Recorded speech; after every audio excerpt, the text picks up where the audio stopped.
बिस्मिल्लाहिर्रहमानिर्रहीम। अस्सलाम वालेकुम नाज़रीन, आप यूट्यूब चैनल देख रहे हैं। मैं इमरान खान हूँ। सबसे पहले इमरान खान साहब ने जो जेल से एक उनका ट्विटर अकाउंट पे ट्वीट आया है, उन्होंने जो स्टेटमेंट दिया, उनके जो ऑफिशियल ट्विटर अकाउंट है वहां से उसको शेयर किया गया। इमरान खान साहब क्या कह रहे हैं? वो कह रहे हैं जी पाकिस्तान की तारीख में किसी सियासी शख्सियत के साथ ऐसा सलूक नहीं किया गया जैसा मेरे साथ किया जा रहा है। अब मौजूदा हिस्ट्री में तो कोई ऐसा नहीं है। नवाज शरीफ के साथ ऐसा सलूक कभी नहीं हुआ, जरदारी के साथ ऐसा सलूक नहीं हुआ, बाकी जो मौजूदा लीडर्स हैं उनके साथ नहीं हुआ। सबसे बुरा सलूक हुआ था जावेद हाशमी साहब के साथ, और वो अपने मुंह से कह रहे हैं कि जी मेरे साथ भी इतना बुरा नहीं हुआ जितना बुरा इमरान खान के साथ किया जा रहा है। हाँ, माजी में जुल्फिकार दी भुट्टो के साथ बहुत बुरा हुआ, बादशाह खान जेल में रहे, कुछ और लोग जेल में रहे, ज़िया-उल-हक के दौर में बड़े कोड़े शोड़े मारे गए, बड़ा जुल्म किया गया, और दीगर अदवार में भी होता रहा। लेकिन ये जो इमरान खान साहब के साथ हुआ, इसकी तो मौजूदा दौर के अंदर किसी किस्म की कोई मिसाल मौजूद नहीं है जो उनके साथ ज्यादती हो रही है जेल में। नवाज शरीफ ने अरबों की करप्शन की, मगर उसे हर सहूलत के साथ जेल में रखा गया। किसी सियासी रहनुमा की बेगुनाह गैर सियासी एहलिया को कभी ऐसे जेल में नहीं डाला गया जैसे बुशरा बेगम के साथ किया गया। ये भी बात बिल्कुल ठीक है। हत्ता के जो अयूब खान को बड़ा गुस्सा था अपने मुखालिफिन पे, लेकिन उसने भी जो है ना वो सियासतदानों की बेगमात के साथ ऐसा नहीं किया। लेकिन हाँ, ये जरूर हुआ कि फातिमा जिन्ना साहिबा के साथ बड़ा जुल्म किया अयूब खान ने। लेकिन उसके बाद अब ज़िया-उल-हक के दौर में अगर आप देखें या याह्या खान के दौर में आप देखें तो शेख मुजीब की बीवी के साथ भी ये नहीं किया गया, ना ही जुल्फिकार दी भुट्टो की बीवी के साथ ये किया गया, बल्कि डंडे वंडे उन्हें परे बार एहतजाज में ये चीज़ें हो जाती हैं। लेकिन इस तरह उनको जेल में नहीं डाला गया जो बुशरा बीबी के साथ किया गया। अच्छा, ये इमरान खान साहब ने एक शिकवा किया, ये शिकवा ठीक है। नवाज शरीफ को पकड़ा परवेज मुशर्रफ ने, लेकिन उनकी बीवी के साथ वो नहीं किया। मैं सिर्फ और सिर्फ अपनी कौम और आइन की बालादस्ती के लिए मुल्की तारीख की मुश्किल तरीन जेल काट रहा हूं। जबर और फस्तायत का आलम यह है कि मुझे वजू के लिए जो पानी दिया जाता है वो तक गंदा होता है और इसमें मट्टी मिली होती है जिससे कोई इंसान वजू नहीं कर सकता। अब ये इंतहाई तकलीफ दे बात है इमरान खान साहब की फैमिली के लिए, इमरान खान साहब के फॉलोअर्स के लिए, उनके चाहने वालों के लिए, कि एक आदमी को जेल में बंद किया हुआ है और बेगुनाही बंद किया हुआ। 9 मई के मुकदमे में क्या निकाल लेंगे इमरान खान में से? अदालतें इंसाफ दे नहीं रही, पूरी की पूरा जो जुडिशल सिस्टम है उसको काबू कर लिया गया है, और अदालतों में इंसाफ नहीं है तो अदालतों से इमरान खान साहब के बाहर आने की उम्मीद भी खत्म है। अब अदालतें इमरान खान को इंसाफ तभी देंगी जब मिलिट्री एस्टेब्लिशमेंट अदालतों को इस बात की इजाजत देगी, और मिलिट्री एस्टेब्लिशमेंट की दो ही चीजें हो सकती हैं, या तो उन्हें अकल आ जाए या उनकी अकल ठिकाने आ जाए, और अकल ठिकाने लाने के लिए पाकिस्तान की आवाम को उठना पड़ेगा, जो फिलहाल अभी तक तो नहीं उठी। वो कब उठेगी इसके बारे में कुछ कहा नहीं जा सकता। ये कभी भी सानिया हो सकता है एस्टेब्लिशमेंट के साथ कि उन्हें आवाम का असल में सामना करना पड़ जाए। तो मामला जो है वो चंद दिन का ही है, यानी चंद घंटों का ही आप समझ लें कि जिस वक्त आवाम खड़ी होगी उस वक्त तो कहानी हो जाएगी खत्म। अब इमरान खान साहब ने बड़ी तकलीफ दे बात की कि वजू करने के लिए जो पानी है वो भी गंदा है और उसमें मट्टी मिली हुई होती है जिससे कोई इंसान वजू नहीं कर सकता। अब इमरान खान साहब के स्टेटमेंट को आए हुए कई घंटे हो गए हैं, अभी तक पाकिस्तान तहरीक इंसाफ ने कुछ किया ही नहीं। ये इतनी तकलीफ दे बात है, इस पे भौचाल आना चाहिए था पाकिस्तान तहरीक इंसाफ में। खैबर पख्तूनख्वा की हुकूमत को, उनके वुज़रा को उठ के इसके ऊपर रोला डालना चाहिए था। उनका वजीर आला जिसको सारे वोट इमरान खान के पड़े हैं और आज वो इमरान खान की वजह से वजीर आला बना है, जो वुज़रा हैं उन सारे वोट इमरान खान की वजह से पड़े हैं, वो सारे इमरान खान की वजह से आज वुज़रा हैं। जितने पार्लियामेंटेरियंस या सेनेटर्स हैं किसी ने कोई रोला नहीं डाला, नजर ही कहीं नहीं आ रहा। हाँ, सोशल मीडिया पे लोग रोध हो रहे हैं, परेशान हो रहे हैं, लेकिन कहीं पे कोई प्रैक्टिकली पाकिस्तान तहरीक इंसाफ ने इस मामले को नहीं उठाया। इमरान खान साहब का जो मसल्स हैं वो लगातार वीक हो रहे हैं, वो लटक रहा है जिस्म उनका। उसकी वजह यह है कि देखें, एक तो उनकी उम्र 70 साल से जायद है, और इमरान खान साहब ने अपने आप को यंग रखने के लिए और मजबूत रखने के लिए, अपनी उम्र से छोटा रखने के लिए वो उन्होंने बड़ी सख्त कसरत की अपनी जिंदगी में, उन्होंने बड़ी एक्सरसाइज की है। अब मिलिट्री एस्टेब्लिशमेंट का ये प्लान है कि इस आदमी को बूढ़ा करो, इस आदमी को बिल्कुल ऐसा कर दो कि लोग मायूस हो जाएं। अब वो करने के लिए उन्हें 22 घंटे तक वो कमरे के अंदर बंद रखते हैं, उन्हें एक्सरसाइज नहीं करने देते, उन्हें मौका नहीं देते कि वो वर्जिश करें, अपने आप को मजबूत रखें, अपने मसल्स को मजबूत रखें। तो लगातार जो है वो उनका मैथ्स गिर रहा है, उनका वजन भी गिर रहा है, उनके मसल्स भी कमजोर पड़ रहे हैं और उनके जिस्म का गोश्त लटक रहा है। ये मुझे उनकी फैमिली भी ये बात कंफर्म करती रहती है। तो इस वजह से, और ये मिलिट्री एस्टेब्लिशमेंट का प्लान है कि इस आदमी को कमजोर करें, जिस्मानी तौर पे भी इनको तोड़ें और जो है वो ज़हनी तौर पे भी इनको कमज़ोर करें। इमरान खान कहते हैं जी मेरी किताबें जो अहले खाना की जानिब से जेल हुकाम तक पहुंचाई जाती हैं वो भी कई माह से नहीं दी गई, टीवी और अखबार भी बंद है, बार बार पुरानी किताबों का मुताला करके मैं वक्त गुजार रहा हूं, मगर अब वो सब खत्म हो चुकी हैं। मेरे तमाम बुनियादी इंसानी हुकूक पामाल हैं। कानून और जेल मैनुअल के मुताबिक एक आम कैदी वाली सहूलियात भी मुझे मुयसर नहीं है। बार बार दरख्वास्त के बावजूद मेरे बच्चों से बात नहीं करवाई जा रही। मेरी सियासी मुलाकातों पर भी पाबंदी है और सिर्फ अपनी मर्जी के बंदों से मुझे मिलवा देते हैं और दीगर मुलाकातें बंद है अपनी मर्जी के बंदों से। यानी इमरान खान साहब कह रहे हैं जो बंदे मुझे जेल में मिलने आते हैं ये एस्टेब्लिशमेंट की मर्जी से आते हैं, अब जो मिलने जाते हैं वो जरा अपना एहतसाब कर लें। अलीमा खान साहबा तो बड़े लंबे अरसे से मिल नहीं पा रही, उनका तो मुलाकात बंद किया हुआ है। सलमान अकरम राजा साहब की भी मुलाकात नहीं हो पा रही। बाकी जो पाकिस्तान तहरीक इंसाफ के अहम तरीन लोग हैं या उनके इत्तेहादी हैं उनकी मुलाकातें भी बंद हैं, उन्हें भी नहीं मिलने दिया जा रहा। तो जो बंदे मिल रहे हैं जैसे कि बैरिस्टर सैफ मिल लेता है जाके, या कुछ वकील हैं एक दो वो मिल लेते हैं जाके, तो उनके बारे में इमरान खान साहब कह रहे हैं कि अपनी मर्जी के बंदों से मेरी मुलाकात करवा देते हैं और दीगर मुलाकातें मेरी बंद हैं। तो उन बंदों पर इमरान खान साहब ने एक तरह का अदम एतमाद किया है। मैं वादे पैगाम देना चाहता हूं कि इस वक्त पार्टी का हर फर्द अपने तमाम इख्तलाफात फौरी तौर पर भुलाकर सिर्फ और सिर्फ 5 अगस्त की तहरीक पर तवज्जो मरकूज रखे। मुझे फिलहाल इस तहरीक का कोई मोमेंटम नजर नहीं आ रहा। ये बात ठीक है, तहरीक का मोमेंटम नहीं बना अभी। जैसे तहरीक का मोमेंटम अगस्त में बन गया था ना कि सितंबर अक्टूबर में जाके इमरान खान साहब बाहर निकालेंगे लोगों को, तो उस वक्त तक बड़ा जबरदस्त मोमेंटम बन रहा था। फिर जो नवंबर की तारीख का मोमेंटम बना वो भी बड़ा तगड़ा और बड़ा अच्छा मोमेंटम था, लेकिन उसके बाद हमने देखा कि मोमेंटम बना ही नहीं अभी तक, वो वाली चीज अभी तक नहीं हुई। हाँ ये जरूर है कि पहले अवाम ज्यादा तगड़े थे और बहुत एक्टिव थे, बड़े खुलकर सामने आ रहे थे और लीडरशिप हल्की पड़ी हुई थी। आजकल लीडरशिप जोर लगा रही है लेकिन अवाम के अंदर वो दिलचस्पी पहले जैसी नहीं है, ये माननी पड़ेगी। हो सकता है आने वाले दिनों में हो जाए, जब होगा तो हम आपको बता देंगे। वो खैबर पख्तूनख्वा जहां इमरान खान साहब का सिर्फ झंडा खड़ा करते थे ना तो लोग भर देते थे जलसागाह को, वहां पे जो माजी में अब जलसे वलसे हो रहे हैं उनमें वो लोगों की दिलचस्पी उस तरह नजर नहीं आ रही। ये जरूर है कि वो बड़े जलसे हैं, तगड़े जलसे हैं, जैसे किसी पॉलिटिकल पार्टी के जलसे होते हैं, लेकिन जो एक अलग किस्म का होता था ना कि जैम पैक किस्म का जलसा हो जाना, वो अभी तक हमें कहीं पे नजर नहीं आया। और पाकिस्तान तहरीक इंसाफ के जलसे सारी दुनिया जानती है वो क्या जलसे होते हैं। हमने आखिरी मरतबा लोगों को इस्लामाबाद की तरफ जाते हुए देखा था उस बड़ी तादाद में, उस अंदाज में जैसे पाकिस्तान तहरीक इंसाफ चलती है, लेकिन अब उसके बाद से लेकर अब तक लीडरशिप से एक मायूसी है अवाम को और उसकी वजह से मोमेंटम नहीं बन रहा और इमरान खान साहब ने उसी का जिक्र किया है। मैं 78 साला निजाम के खिलाफ जंग लड़ रहा हूं जिसमें मेरी कामयाबी यही है कि अवाम तमाम तर जुल्म के बावजूद मेरे साथ खड़ी है।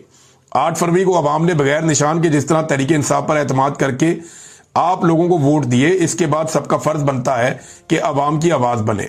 अगर इस वक्त तहरीक इंसाफ के अरकान आपसी इख्तलाफात में पढ़कर वक्त जाया करेंगे तो ये इंतहाई अफसोसनाक और काबिल सरजनिश अमल है। पार्टी में जिसने भी गिरोहबंदी की उसे मैं पार्टी से निकाल दूंगा। मैं अपनी नस्लों के मुस्तकबिल की जंग लड़ रहा हूं और इसके लिए कुर्बानियां दे रहा हूं। ऐसे में पार्टी में इख्तलाफात पैदा करना मेरे मकसद और विजन को नुकसान पहुंचाने के मुतरादिफ है। फार्म 47 की हुकूमत ने 26वीं तरमीम के जरिए अदलिया के हाथ पांव बांध कर उसे मफलूज कर दिया है। 26वीं तरमीम वाली अदालतों से टाउट जजों के जरिए जैसे स्याह फैसले आ रहे हैं वो आप सबके सामने हैं। हमें अदलिया को आजाद करवाने के लिए अपनी भरपूर जिद्दोजहद करनी होगी, क्योंकि अदलिया की आजादी के बगैर किसी मुल्क कौम की बका मुमकिन नहीं है। ये जनाब इमरान खान साहब का स्टेटमेंट है। और इसके बाद एक स्टेटमेंट में पहले आपको अली अमीन गंडापुर साहब का स्टेटमेंट बताता हूं। गंडापुर साहब ने यह दावा किया है कि इमरान खान साहब ने जेल से यह कहा और इस बात पे इत्मीनान का इजहार किया कि जो इमरान खान साहब ने लिस्ट फाइनल की थी वही सारे बंदे सेनेटर बने हैं। और गंडापुर साहब ने कहा कि ये जो लिस्ट है जिन लोगों को हमने सेनेटर बनाया, मिर्जा अफरीदी समेत, ये इमरान खान साहब ने फाइनल की है। और इरफान साहब को जो पीछे किया गया, इमरान खान साहब के एक बड़े करीबी साथी जो बेचारे रो रहे थे, जिन्होंने वापस लिए अपने कागजात नामजदगी, आखिर में जाके बिल्कुल एंड में जाके वो विड्रॉ कर गए, तो वो उनके बारे में इमरान खान साहब ने ये कहा अली अमीन गंडापुर साहब के बकौल कि कादरी साहब को आगे करना, इनको हटाओ। तो उन्हें हटा दिया गया और कादरी साहब को आगे लेकर आ गए। लेकिन ये लिस्ट जो मिर्जा अफरीदी वाली है, ये इमरान खान साहब ने फाइनल की, गंडापुर साहब ने ये बात कही है। अब मामला ये है कि जब सरमायादारों को टिकट दिए जाएंगे और उन लोगों को जो मुश्किल वक्त में पार्टी के साथ खड़े नहीं हुए और आज वो अपने पैसे के बलबूते पर आकर खड़े हो जाते हैं और उन्हें सेनेट का इलेक्शन पाकिस्तान तहरीक इंसाफ लड़वाती भी है और उनको जितवाती भी है और उनके लिए हर तरह का माहौल बनाया जाता है, हत्ता कि जो अपोजिशन है इस वक्त खैबर पख्तूनख्वा में, क्योंकि वहां पे पीटीआई की हुकूमत है, उनको भी एक सीट इजाफी दी जाती है ताकि वो भी राजी रहें और ये सारे बंदे सेनेटर बन जाएं, तो फिर लोग सवाल तो उठाएंगे ना। इख्तलाफ राय तो जमहूरियत का हुस्न है और लोग इख्तलाफ करेंगे, चाहे वो एक पार्टी के अंदर रहते हैं चाहे वो एक पार्टी के बाहर रहते हैं। अगर पाकिस्तान तहरीक इंसाफ के कारकुन ने इख्तलाफ करना बंद कर दिया तो फिर क्या फर्क रह जाएगा फजल रहमान साहब की जमात में, नून लीग में, पीपल्स पार्टी में, एएनपी में और पाकिस्तान तहरीक इंसाफ में। पाकिस्तान तहरीक इंसाफ में बाकी जमातों से फर्क यह है कि यहां पे कारकुन जो है वो सवाल उठाता है, वो पूछता है कि ये बंदा किस मेरिट के ऊपर आया, इसके आने का क्राइटेरिया क्या है, क्या ये पैसा खर्च करके आया या इसकी कोई कुर्बानियां है या इसका कोई नजरिया है या इसकी कोई काबिलियत है, किस बुनियाद के ऊपर यह बंदा आ रहा है। यह बात सिर्फ पाकिस्तान तहरीक इंसाफ का वर्कर पूछता है। बाकी जमातों का वर्कर चुप कर जाता है, सिर्फ फॉलो करता है, देखता है। एमक्यूएम का वर्कर हमेशा से खामोश है, कभी नहीं पूछता। एक दौर में पीपल्स पार्टी का वर्कर सवाल उठाता था, अब वो भी नहीं पूछते, जिसको मर्जी वो उठा के बना देते हैं। इसी तरह से पीएमएलएन का वर्कर तो कभी पूछता ही नहीं है, उसको पता ही नहीं होता कि टिकट किसको मिला किसको नहीं मिला। वो इस बारे में किसी किस्म की मुदाखलत करते ही नहीं है, वो जमहूरियत नहीं है ना उन जमातों में। तो एक पॉलिटिकल पार्टी में जमहूरियत है और इख्तिलाफ राय वो लोग करते हैं और उसकी गुंजाइश मौजूद है, तो ये बड़ी अच्छी बात है। हाँ, लेकिन तहरीक के लिए सबको इकट्ठा होना पड़ेगा। इमरान खान साहब ने ठीक कहा, लेकिन तहरीक के लिए लोग इकट्ठे होते हुए फिलहाल अभी तक तो दिखाई नहीं दे रहे, जिस किस्म के इख्तिलाफात पाकिस्तान तहरीक इंसाफ के अंदर हैं और रोजाना की बुनियाद के ऊपर लोग कह रहे हैं, कोई इसको इल्जाम देता है, कोई उसको देता है। इमरान खान साहब के बेटे नाजरीन बरतानिया से अमेरिका में मौजूद हैं, चले गए हैं। रिचर्ड ग्रेनल से उन्होंने मुलाकात की है और इसके बाद उनकी जो विल्सन से मुलाकात हुई है, ब्रिट शेरमैन से उनकी मुलाकात हुई है और दीगर पाकिस्तान तहरीक इंसाफ के जो वहां पे लोग हैं उनसे भी उनकी मुलाकातें शेड्यूल हैं और वो इंसानी हकूक के मामलात उठा रहे हैं अमेरिका में अपने वालिद को लेकर कि उनके वालिद के साथ बड़ी ज्यादती की जा रही है पाकिस्तान में और बेगुनाह उन्हें जेलों के अंदर कैद रखा गया है, इमरान खान साहब को और उनके रिश्तेदारों को। अब इमरान खान साहब के दोनों बेटे इन मामलात को उठा रहे हैं। इसके बाद कहा जाता है कि वो पाकिस्तान भी आएंगे। अलीमा खान साहब ने दावा किया कि ये जरूर आएंगे पाकिस्तान, इमरान खान के बेटे, उन्हें कोई नहीं रोक सकता। तो बिल्कुल उन्हें पाकिस्तान आना चाहिए, उन्हें मौका मिलना चाहिए अपने वालिद साहब से मिलने का, अपने वालिद साहब से बात करने का और पाकिस्तान में उनकी मुलाकात करवाई जानी चाहिए इमरान खान साहब से। ये उनका एक हक है, ये उनका आईनी और कानूनी हक है। अच्छा, एक और डेवलपमेंट इसमें यह है कि इमरान खान के बेटों की डोनाल्ड ट्रंप से मुलाकात के लिए एक दरखास्त की गई है। यह मैं आपको खबर दे रहा हूं, इमरान खान के बेटों की डोनाल्ड ट्रंप से मुलाकात के लिए बाकायदा दरखास्त की गई है कि उनके बेटे चाहेंगे कि उनके बेटों की डोनाल्ड ट्रंप से मुलाकात करवाई जाए और इसके लिए बाकायदा दरखास्त की गई है। लेकिन अभी तक कोई कंफर्मेशन नहीं आई। हो सकता है कि इनकी डोनाल्ड ट्रंप से मुलाकात हो जाए और हो सकता है कि ना हो, लेकिन अगर डोनाल्ड ट्रंप से इनकी मुलाकात होती है तो ये एक बड़ी डेवलपमेंट होगी और फिर पता चलेगा कि ये ऊंट किस करवट बैठता है और डोनाल्ड ट्रंप उसके बाद किस किस्म का मौकिफ अपनाता है। 26 नवंबर के मुकदमात भी जल्द लगाने के लिए नाजरीन काम शुरू कर दिया गया है और ये वो मुकदमात नहीं है जिसमें पाकिस्तान तहरीक इंसाफ के बंदे कत्ल हो गए थे। 26 नवंबर के हवाले से दो तरह के मुकदमात हैं, एक केस है हुकूमत का और एक केस है अपोजिशन का। हुकूमत का केस ये क्यों एहतजाज करने के लिए आए, इनको कोई हक नहीं पहुंचता कि ये एहतजाज करने के लिए इस्लामाबाद पे आए, इन्होंने इस्लामाबाद के ऊपर दावा बोला, ये सारा हुकूमत का केस है। अच्छा, ये वाले केस जो है ना, ये बहुत तेजी से अब सुने जाएंगे, इनके अंदर भी अब सजाएं दी जाएंगी और जजेस की छुट्टियां भी मनसूख कर दी गई हैं इन मुकदमात को तेजी से चलाने के लिए। यानी अभी पाकिस्तान तहरीक इंसाफ को 9 मई के अंदर फेंटा लगा है और उनके खिलाफ जो है वो मुकदमात पे फैसले सुनाए गए हैं और ऐसी सजाएं सुनाई गई हैं जिनकी कानून में कोई जस्टिफिकेशन ही नहीं है। अब 26 नवंबर के ऊपर भी उनके साथ यही किया जाएगा। हालांकि 26 नवंबर को एक तो अली अमीन गंडापुर साहब के ऊपर भी है, आरिफ अलवी साहब के ऊपर भी है, पाकिस्तान तहरीक इंसाफ के जो दीगर जो मुल्जिमान हैं उनके भी वारंट गिरफ्तारी बाकायदा जारी कर दिए गए हैं। इंसदादे दहशतगर्दी रावलपिंडी की अदालत है और गुज़िश्ता बरस नवंबर में जो एहतजाज किया गया था उस पर 3 मुकदमात में अदम गिरफ्तार मुलजिमान के वारंट गिरफ्तारी उन्होंने जारी किए हैं। इसमें आरिफ अलवी साहब हैं, अली अमीन गंडापुर हैं, उमर अयूब हैं, असद कैसर हैं, शाहिद खटक हैं, खालिद खुर्शीद हैं और फैसल अमीन वगैरह इसके अंदर शामिल हैं और दीगर भी कई मुलजिमान हैं। और पुलिस की टीमें भी अब तश्कील दी जा रही हैं ताकि इन्हें गिरफ्तार किया जाए। लेकिन क्या यह गिरफ्तार किया जा सकता है? इसी मामले में जो है वो इमरान खान साहब की एहलिया पे भी मुकदमा है और ये कहते हैं जी कि एक आपको याद है वो रेंजर्स के अहलकार जो हैं वो एक हादसे में शहीद हो गए थे। इस दौरान में जब वो ड्यूटी पे थे तो एक गाड़ी उन पे चढ़ गई थी और ये गाड़ी जो है वो पाकिस्तान तहरीक इंसाफ से इसका कोई ताल्लुक नहीं था, ये बाद में साबित हो गया था। लेकिन इन चीजों को भी शामिल किया जा रहा है पाकिस्तान तहरीक इंसाफ के खिलाफ और अब पाकिस्तान तहरीक इंसाफ को उन मुकदमात का सामना करना पड़ेगा जहां पे पाकिस्तान तहरीक इंसाफ के अपने लोग शहीद हो गए थे। यानी तहरीक इंसाफ के अब तक की इत्तला के मुताबिक 15 के करीब लोग पता चलता है कि वो शहीद हो गए। वहां उन्हें सीधी गोलियां मारी गई डी चौक में। एक बंदे को नमाज पढ़ रहा था, कंटेनर से धक्का देके नीचे फेंक दिया गया रेंजर्स की जानिब से। और बहुत सारे ऐसे जख्मी मौजूद हैं जिन्हें गोलियां मारी गई और वो बेचारे यहां से गोलियां खा के अस्पतालों में गए, कुछ वहां से गिरफ्तार हो गए, कुछ अपने गांव में पहुंच गए, अपने इलाकों में पहुंच गए। अच्छा, 35 लोगों के बारे में पाकिस्तान तहरीक इंसाफ ये क्लेम करती रही है आखिरी वक्त तक कि उनके 35 बंदे गायब हैं, ये बंदे उन्हें मिले नहीं। और पाकिस्तान तहरीक इंसाफ ये कहती रही है कि इन बंदों के बारे में कुछ पता नहीं है, इनकी फैमिली हमारे पास है। इमरान खान साहब ने कहा मामला उठाओ, फिर जाओ अदालत में, खोलो इस मामले को। ना इन्होंने सीसीटीवी फुटेज के बारे में कुछ किया, ना इन्होंने डॉक्टरों से मेडिकल लीगल रिपोर्ट्स के बारे में कुछ किया, ना इन्होंने एफआईआर करने के बारे में कुछ किया। अदालत के अंदर जब ये 26 नवंबर का केस चल रहा था, पाकिस्तान तहरीक इंसाफ दबाव बनाने में बुरी तरह नाकाम रही, बल्कि ऐसा लगता है कंप्रोमाइज हो गई और इन्होंने अपने कारकुनों को ऐसा लगता है खून बेच दिया।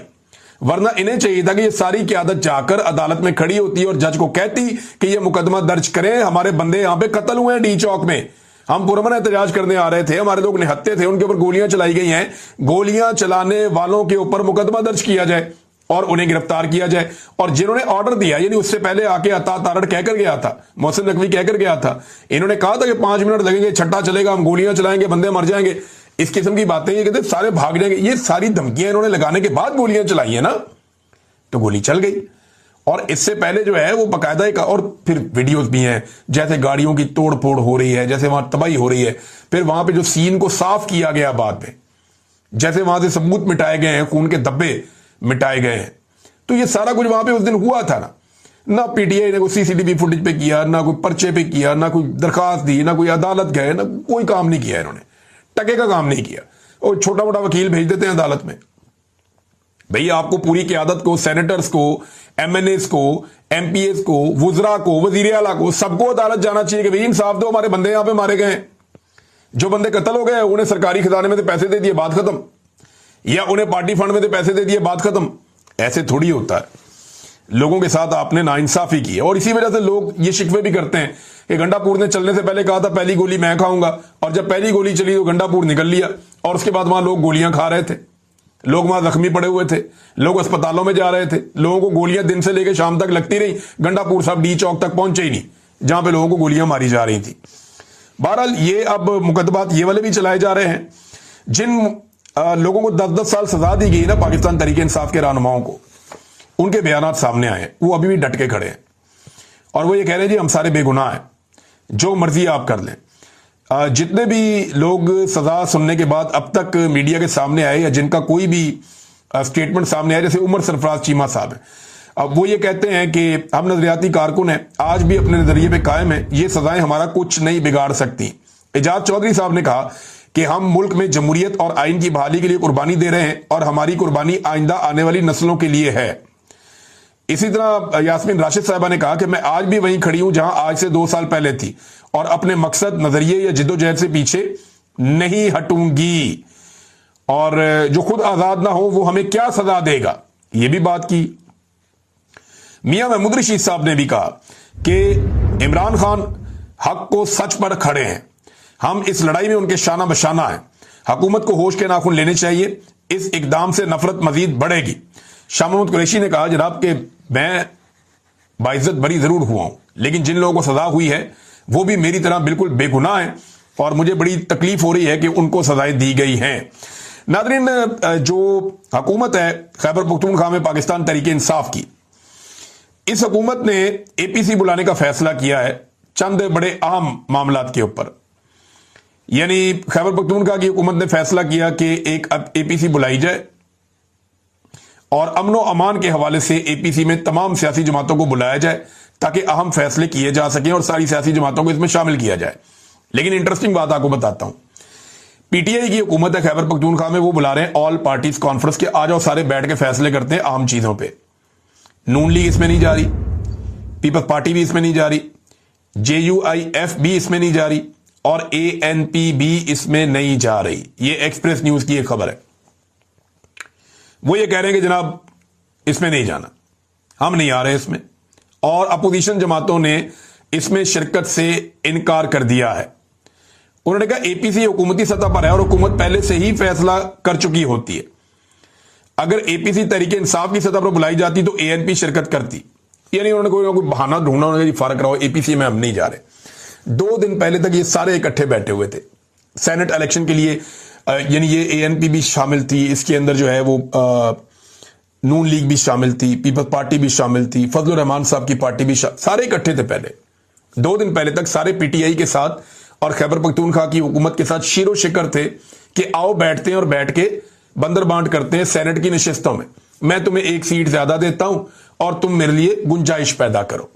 तो एक एक करके इन्होंने सारे बड़े बड़े बंदों को इन्होंने एडजस्ट कर दिया, हर पार्टी ने अपना अपना बड़ा बंदा एडजस्ट कर दिया। सेनेट के इलेक्शन के लिए, इक्तदार के लिए ये सारे इकट्ठे होकर बैठ गए थे, लेकिन जब अमन व अमान के लिए बैठने की बारी आई तो कोई बैठने के लिए तैयार नहीं है। तो मैं पाकिस्तान की आवाम को यह बताना चाहता हूं कि इन्हें आपसे इतनी दिलचस्पी है। और मैं आपको एक और बात बताऊं, इन सियासतदानों को तो फिर भी थोड़ी बहुत दिलचस्पी बाकी है अवाम के अंदर, क्योंकि अवाम से इन्होंने वोट शोट लेने होते हैं, उनको सामना करना होता है। एस्टैब्लिशमेंट को तो इतनी सी भी दिलचस्पी नहीं है कि अवाम क्या सोचती है या अवाम के दिल में क्या चल रहा है या अवाम जो है उसके साथ क्या गुजर रही है, उन्हें बिल्कुल कोई दिलचस्पी नहीं है। उनके लिए तो ये जैसे एक कारोबार की तरह है, उनके लिए तो जैसे ये एक बिजनेस है कि इसमें फायदा क्या और नुकसान क्या, और वो इसको ऐसे ही देखते हैं। हालात पाकिस्तान के ये हो गए नाजरीन कि सिंगापुर का पासपोर्ट दुनिया का सबसे ताकतवर तरीन पासपोर्ट बन गया है और पाकिस्तान का पासपोर्ट मौजूदा एस्टेब्लिशमेंट की मेहरबानी से दुनिया के चौथे कमजोर तरीन पासपोर्ट में शामिल हो गया। यानी दुनिया के जो टॉप के 4 बदतरीन पासपोर्ट है ना, उनमें पाकिस्तान शामिल हो गया। यह पाकिस्तान के साथ मौजूदा एस्टेब्लिशमेंट ने किया है। हुक्मरानों को क्या बंदा इल्जाम दे, बेचारे किसी काबिल न 3 में न 13 में। जो किया एस्टेब्लिशमेंट ने किया, जो इकोनॉमी के साथ किया एस्टेब्लिशमेंट ने किया, जो पाकिस्तान में अमन व अमान के साथ किया एस्टेब्लिशमेंट ने किया, जो पाकिस्तान के अंदर जुल्म जबर फस्तायत ये सारा एस्टेब्लिशमेंट ने किया, जो आइन की धज्जियां उड़ाई एस्टेब्लिशमेंट ने उड़ाई, जो पाकिस्तान में अदलिया को तबाह किया, महंगाई, आम आदमी, बेरोजगारी, लोग पाकिस्तान छोड़ के जा रहे हैं, बदअमनी, मायूसी, ये सारी एस्टेब्लिशमेंट की वजह से है और वो इसके लिए रिस्पॉन्सिबल है। नादरीन, जाते जाते मैं एक गजा के बारे में खबर आपको देना चाहता हूं, क्योंकि मैं ये जिम्मेदारी समझता हूं कि हर वीलॉग में कहीं ना कहीं मैं गजा का तस्करा जरूर करूं, ताकि मेरे जरिए से ये आवाज जहां तक जा सकती है वहां तक तो जाए। हम सबको दुआ भी करनी चाहिए अमन के लिए, और हम सबको गजा के लोगों के लिए आवाज भी उठानी चाहिए कि वहां पे अमन आ जाए और ये जंगबंदी फौरी तौर पे हो जाए। 1000 से जायद लोग गजा में वो शहीद हुए हैं जो खुराक का इंतजार कर रहे थे, जो इमदाद के मुंतजर थे। 1000 से जायद लोग वो शहीद हो गए जो इमदाद लेने के लिए, खाना ढूंढने के लिए गए हुए थे। आप अंदाजा कीजिए कि किस किस्म के वहां पे हालात पैदा हो चुके हैं, और ये अक़वाम मुत्तहिदा की रिपोर्ट है, मैं नहीं कह रहा। गजा के लिए सबको आवाज उठानी चाहिए, कोशिश करनी चाहिए, पूरी दुनिया को चाहिए कि इस जगह पे फोकस करें, और यहां पे एक बहुत बड़ा इंसानी अलमिया हो रहा है, इंसानियत के नाते इस लड़ाई को यहां पे बंद करवाएं। अब तक के लिए इतना ही, अपना ख्याल रखिएगा, अपने चैनल का भी। अल्लाह हाफ़िज़।